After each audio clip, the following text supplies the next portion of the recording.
Wire में आपका स्वागत है। मैं जया। आइए हम लोग एसएसटी को कंटिन्यू करते हुए नया चैप्टर देखेंगे और चैप्टर का नाम क्या है? प्रायद्वीपीय पठार। ये प्रायद्वीप भारत के मध्य और दक्षिण के भाग में पाए जाते हैं और ये आवश्यक इसलिए है, जब भी कभी आप जियोग्राफी का पेपर देखते हैं, जियोग्राफी वाले खंड में आपने कई बार देखा होगा कि खनिजों के मिलान से संबंधित क्वेश्चन दिए होते हैं कि कौन से खनिज किन क्षेत्रों में पाए जाते हैं, या फिर आपसे यहाँ से जो क्वेश्चन पूछता है मूलतः कि इन पठारों का विस्तार कहाँ से कहाँ तक है, किन पहाड़ियों के अंतर्गत ये पठार आते हैं, और मेघालय का जो क्षेत्र है, मेघालय का पठार जिसे हम पढ़ते हैं, क्या ये इन्हीं पठारों का हिस्सा है। फिर उसके बाद यहाँ से और क्वेश्चन क्या बनेंगे कि इन्हें किस तरह से विभाजित किया जाता है, और यहाँ पे जो चट्टानी प्रकार दिए हुए हैं ये, और चट्टानी प्रकार जिस प्रकार की चट्टानें होंगी तो चट्टानों में ही खनिज पाए जाते हैं, यानी कि चट्टानें भी खनिजों से ही निर्मित हैं, तो यहाँ चट्टानी प्रकार भी हम देखेंगे। दूसरा यहाँ से जो महत्वपूर्ण क्वेश्चन है कि इन यहाँ पे बहने वाली जो नदियां हैं, इन नदियों की सामान्य ढाल किस तरफ है, इन सबको लेकर ओवरऑल बहुत सारे क्वेश्चन बनेंगे। तो ये चैप्टर थोड़ा बड़ा चैप्टर है, इसलिए इसको हम 2-3 खंडों में पढ़ेंगे। आइए चैप्टर को हम लोग शुरू करते हैं, ठीक है। चले, तो सबसे पहले प्रायद्वीपीय, जैसा कि इसका नाम है प्रायद्वीपीय पठार, तो सबसे पहले हम ये जानेंगे क्या होते हैं प्रायद्वीप और क्या होता है पठार। तो जैसा कि हम द्वीप जानते हैं, स्थलखंड का कोई बड़ा भाग, यानी स्थलखंड का कोई बड़ा भाग जो चारों तरफ से पानी से घिरा रहता है, ये क्या कहलाता है? द्वीप। क्या कहलाता है? द्वीप। ठीक इसी तरह से यहाँ पे प्राय शब्द लगा हुआ है, प्रायद्वीप। स्थलखंड का कोई ऐसा भाग जो 3 तरफ से जल से घिरा रहता है, लेकिन उसकी एक तरफ की सीमा जल से घिरी नहीं रहती, वो स्थल से जुड़ी हुई रहती है। ऐसे किसी खंड को, ऐसे किसी जमीन के बड़े भूभाग को हम प्रायद्वीप के नाम से जानते हैं। जैसा कि हम जानते हैं कि भारत का जो दक्षिणी छोर है वो इस तरह से ट्रायंगुलर शेप में है, और इस ट्रायंगुलर शेप के इस साइड यानी कि पूर्वी भाग में बंगाल की खाड़ी है ना, बंगाल की खाड़ी, और इसके पश्चिमी भाग में अरब सागर, यहाँ पर अरब सागर, तथा इसके दक्षिणी भाग में हिंद महासागर है, हिंद महासागर है ना।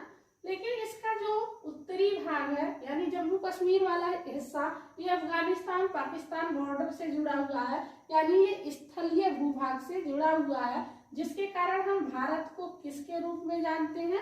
तो प्रायद्वीपीय देश के रूप में आप इसको जान सकते हैं। तो यहाँ पे भारत के मध्य भाग में और कुछ दक्षिण इस वाले भाग में आपको कुछ पठारी क्षेत्र देखने को मिलते हैं। इन्हीं पठारी क्षेत्रों को हम प्रायद्वीपीय पठार के नाम से जानते हैं।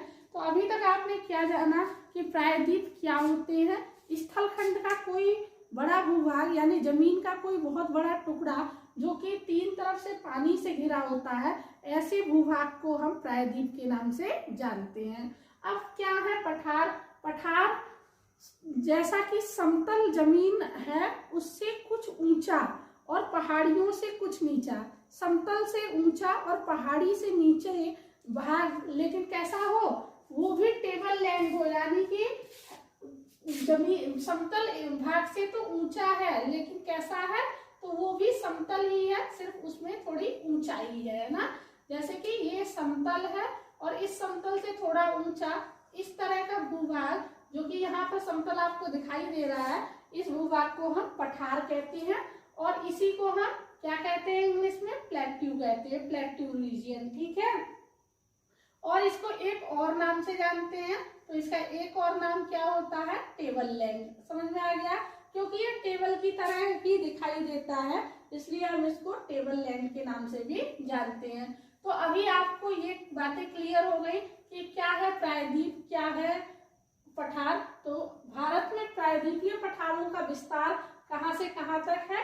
तो इसका विस्तार आपको उत्तर पश्चिम में अरावली पर्वतमाला, ये वही अरावली पर्वतमाला है जो क्या करती है? केंद्रीय भूभाग को, यानी कि पठारी क्षेत्रों को किससे अलग कर देती है? तो राजस्थान के, यानी कि मरुस्थलीय भागों से, ठीक है। तो ये अरावली पर्वतमाला विभाजक का कार्य करती है, किसके किसके बीच में? तो मरुस्थलीय प्रदेश और पठारी प्रदेशों के बीच में विभाजक का कार्य करेगी। और ये कहाँ से कहाँ तक इनका विस्तार है, तो उस उत्तर पश्चिम में अरावली पर्वतमाला से दिल्ली तक ये इसका विस्तार पाया जाता है। किनका? प्रायद्वीपीय पठारों का। और पूर्व में कहाँ है, तो राजमहल की पहाड़ियों में। और राजमहल की पहाड़ियां तो बहुत ही प्रसिद्ध स्थल है, क्योंकि यहाँ से क्या होता है, इन पहाड़ियों का इतिहास के कालक्रम में बहुत ही योगदान है ना। तो राजमहल बहुत ही फेमस जगह है और ये वर्तमान में झारखंड में स्थित है। ठीक है, तो पूर्व में इनका विस्तार कहाँ है, राजमहल की पहाड़ियों तक। और पश्चिम में इसका विस्तार कहाँ पर है, तो पश्चिम में गिर की पहाड़ियों तक। अब गिर कहाँ पर स्थित है, तो गिर गुजरात में स्थित है और गिर वन जीव अभ्यारण्य भी है, आपने पढ़ा भी है ना। तो पश्चिम में गिर की पहाड़ियों तक और दक्षिण में इलायची यानी कार्डमोम की पहाड़ियों तक। तो आप पहले इनकी स्थिति से अवगत हो जाइए। उत्तर पश्चिम में ये अरावली पर्वतमाला से दिल्ली तक फैला हुआ है, पूर्व में राजमहल की पहाड़ियों तक, पश्चिम में गिर पहाड़ियों तक और दक्षिण में इलायची यानी कार्डमोम पहाड़ियां जो कि कर्नाटक के क्षेत्र में स्थित है, यहाँ तक ये फैला हुआ है। ठीक है, उत्तर पूर्व में यानी कि जो नॉर्थ वाला पार्ट है, नॉर्थ ईस्टर्न पार्ट, यहाँ पे कहाँ तक, तो शिलोंग में है ना, शिलोंग के पठार और कार्बी एंगलोंग के पठार। यहाँ से एक बार क्वेश्चन पूछा था कि क्या प्रायद्वीपीय पठारों का विस्तार उत्तर पूर्वी क्षेत्रों तक है। ठीक है, नीचे उसके कारण पूछे गए थे, बताए गए थे।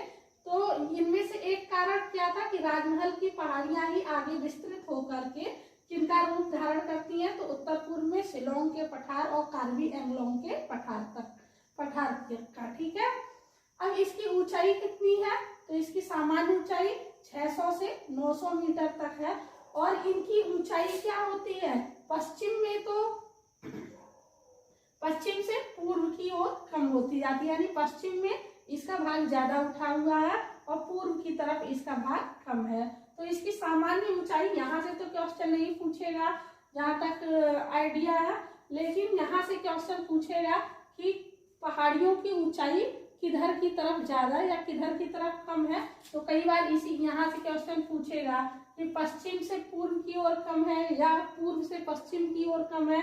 तो आप लोग जानते हैं आजकल क्वेश्चन डीपली पूछते हैं, तो 4 ऑप्शन देंगे और चारों कैसे कंफ्यूजनल ऑप्शन देते हैं। तो जब आप बहुत अच्छे से पढ़े होंगे तभी आपको चीजें क्लियर होंगी। ठीक है, अब इनका उद्भव कैसे हुआ, तो आप जानते हैं क्योंकि पेंजिया एक बड़ा भूभाग था और पेंजिया के टूटने से ही सभी जितने भी आप देश देखते हैं, यानी कि जो कॉन्टिनेंट है जितने भी देखते हैं वो सभी किससे बने हुए हैं, तो पेंजिया से ही बने हुए हैं, है ना।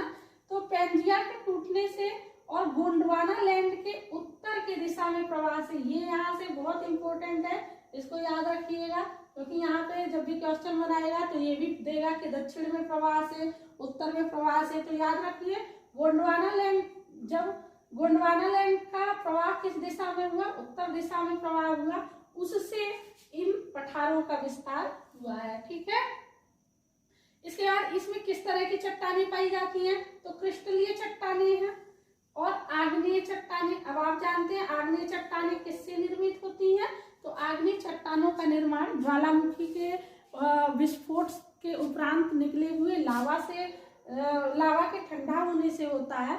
तो यहाँ पे जब लावा जल्दी जल्दी ठंडा होता है, धीरे धीरे ठंडा होता है, कई क्रम में ठंडा होता है, उसी के अनुसार यहाँ पे जो है क्रिस्टल निर्मित होते हैं। तो इनका चट्टानी प्रकारों में जो किस प्रकार की यहाँ पर चट्टानें हैं, क्रिस्टलीय चट्टानें हैं।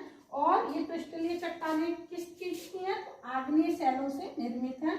और फिर क्या होते हैं, शैलों में दबाव की वजह से, तापमान की वजह से रूपांतरण होता है। आपने पढ़ा है मेटामॉर्फिक रॉक को, जिसको हम हिंदी में रूपांतरित चट्टान कहते हैं। यानी कि इनके रूप में परिवर्तन आ जाता है। ठीक है, समय के साथ इनके रूप में, क्योंकि दबाव पड़ता है, जैसे कि आप जानते हैं चूना पत्थर किसमें चेंज हो जाता है, संगमरमर की शैलों में बदल जाता है और वो चूने से सख्त और ज्यादा चलने वाली चट्टानें होती हैं। तो रूपांतरित चट्टानें आग्नेय चट्टानों से यानी कि अवसाद से भी निर्मित होती हैं कई बार, और आग्नेय चट्टानों से भी निर्मित होती हैं। ठीक है, तो यहाँ पे चट्टानी प्रकार कैसा है, क्रिस्टलीय है, आग्नेय भी है और रूपांतरित भी है। ठीक, इनका सामान्य ढाल जो यानी प्रायद्वीपीय पठारों का सामान्य ढाल उत्तर से पूर्व की ओर है। आप देखते होंगे जो बड़ी नदियां हैं इस तरह से उत्तर से पूर्व की तरफ बहती हैं और बहते हुए कहाँ पर जाती हैं, तो पूर्व में कौन सा समुद्र है, बंगाल की खाड़ी। तो यहाँ से यानी प्रायद्वीपीय पठारों से निकलने वाली नदियों का जो मिलन बिंदु है वो क्या है, तो बंगाल की खाड़ी। तो आपको ये याद रखना है कि इसका सामान्य ढाल उत्तर से पूर्व की ओर है, ठीक है। अब ये उत्तर से पूर्व की ओर बहने वाली कुछ नदियों के उदाहरण अगर आप देखें तो सोन, चंबल और दामोदर, ये इम्पोर्टेंट पार्ट है, स्किप मत करिएगा क्योंकि यहाँ से क्वेश्चन पूछा हुआ है। क्वेश्चन बैंक उठाकर देखिए कि सोन, चंबल और दामोदर नदियों के जो मतलब प्रवाह है वो किस दिशा में होते हैं, तो ये उत्तर से पूर्व की ओर, ठीक है। और दक्षिणी भाग में इसका प्रवाह पश्चिम से पूर्व की ओर है, ठीक है। ये दोनों ही पॉइंट याद रखिएगा। तो पश्चिम से पूर्व की तरफ बहने वाली नदियां कौन सी हैं, जैसे कृष्णा है, कावेरी है, महानदी है, ये पश्चिम से पूर्व की तरफ बहने वाली नदियां हैं। और उत्तर से पूर्व की ओर सोन, चंबल और दामोदर है ना। दामोदर नदी तो दामोदर नदी को बंगाल का शोक भी कहा जाता है। ये क्वेश्चन कई बार बनते हैं, छोटे ऑब्जेक्ट जो ऑनलाइन वनडे एग्जाम रहते हैं उनमें ये क्वेश्चन बने हैं, ठीक है, कि बंगाल का शोक किस नदी को कहते हैं, तो दामोदर नदी को, ठीक है। इसके बाद एक क्वेश्चन और बनेगा कि यहाँ पर यानी प्रायद्वीपीय पठारों में ही दो नदियां बहती हैं जिसको हम नर्मदा और ताप्ती के नाम से जानते हैं। ये दोनों नदियां नर्मदा और ताप्ती सामान्य ढाल के विपरीत क्रम में बहती हैं, यानी इसका सामान्य ढाल उत्तर से पूर्व की ओर है, परंतु ये नदियां किधर बहेंगी, तो ये पूर्व से पश्चिम की ओर बहेंगी, है ना। पश्चिम में यानी कि इनका मुहाना कहाँ पर है, तो इनका मुहाना अरब सागर में है। ऐसा क्यों है, ये भी क्वेश्चन पूछा गया है कि जो नर्मदा और ताप्ती प्रायद्वीप से बहने वाली दोनों नदियों का मुहाना अरब सागर में है, ऐसा क्यों, क्योंकि इसका उत्तर क्या है, क्योंकि ये भ्रंश घाटियों से होकर के बहती हैं, ठीक है। तो याद रखिएगा भ्रंश घाटियों से दो नदियां होकर के बहती हैं, नर्मदा और ताप्ती, इनका सामान्य ढाल के विपरीत ढाल है, यानी ये पूर्व से पश्चिम की ओर बहेंगी, ठीक है। अब देखिए इनका यानी कि इन पठारों का हम विभाजन कर सकते हैं और इन पठारों को हम 4 क्रम में विभाजित करेंगे और वो 4 क्रम क्या क्या है, तो पहला क्रम क्या है, केंद्रीय उच्च भूमि, है ना। पहला क्रम केंद्रीय उच्च भूमि, यहाँ पर लिख दो, यहाँ पर देख लीजिए आप लोग। पहला क्रम केंद्रीय उच्च भूमि, दूसरा क्रम क्या है इसका, पूर्वी पठार, तीसरा क्रम उत्तर पूर्वी पठार और चौथा क्रम क्या है इसका, दक्कन का पठार। तो दक्कन के पठार से तो मुझे लगता है बहुत ज्यादा क्वेश्चन पूछता है और दूसरे जो सबसे मेन इंपॉर्टेंट है वो छोटा नागपुर का पठार है। बाकी इंपॉर्टेंट तो सभी हैं, लेकिन आप इसमें से कुछ चीजें स्किप भी कर सकते हैं अगर आप चाहें तो। लेकिन ये वाला भाग छोटा नागपुर का पठार और दक्कन का पठार ये बहुत ही इम्पोर्टेंट पॉइंट है। तो आज आप इसमें सिर्फ विभाजन देखेंगे जो इसके मेन पॉइंट है, यानी कि इनके विभाजन के उपरांत जो भी क्वेश्चन बन सकते हैं यहाँ से उनको हम इसके बाद वाले क्रम में देखेंगे। तो अभी आपने क्या देखा कि हम इन पठारों को 4 भागों में विभाजित करके पढ़ सकते हैं, जिसमें से पहला भाग क्या है, केंद्रीय उच्च भूमि, दूसरा भाग क्या है, पूर्वी पठार, तीसरा उत्तर पूर्वी पठार और चौथा दक्कन का पठार।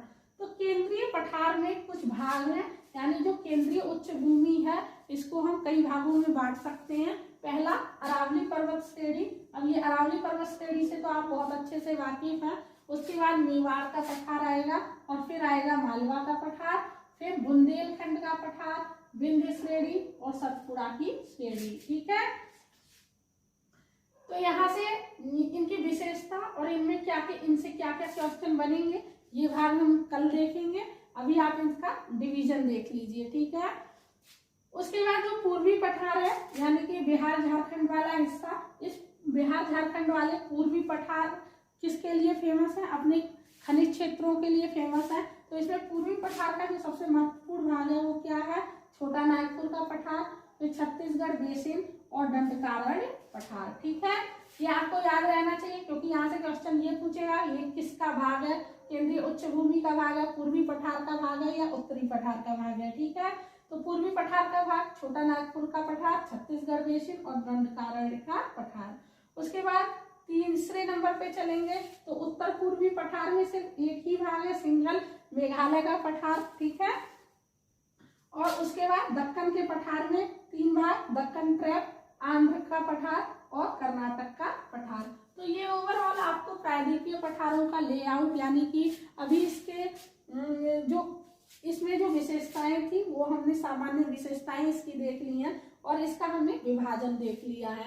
इसके बाद अब हम जब आगे वीडियो देखेंगे तो उसमें हम लोग क्या देखेंगे कि इसमें क्या इम्पोर्टेंट पॉइंट पूछता है, और इसके बाद वाले वीडियो में यानी कि इनकी विशेषताएं, इनमें से पूछे जाने वाले क्वेश्चन के बाद हम लोग आगे बढ़ेंगे और हम लोग क्या देखेंगे, तो भारत के इस हिस्से को, यानी कि ये वाला हिस्सा है ना, यानी ईस्टर्न कोस्ट और वेस्टर्न कोस्ट, यानी कि पूर्वी समुद्र तटीय क्षेत्र और पश्चिमी समुद्र तटीय क्षेत्र, और यहाँ पे जो भी पासेस बनते हैं, है ना, वो सब हम अगले खंड में देखेंगे। तो हम इसको 3 खंडों में विभाजित करके पढ़ेंगे। आपको अगर ये अच्छा लगा हो तो आप हमारे वीडियो को लाइक करें, चैनल को सब्सक्राइब करें। Thank you for watching.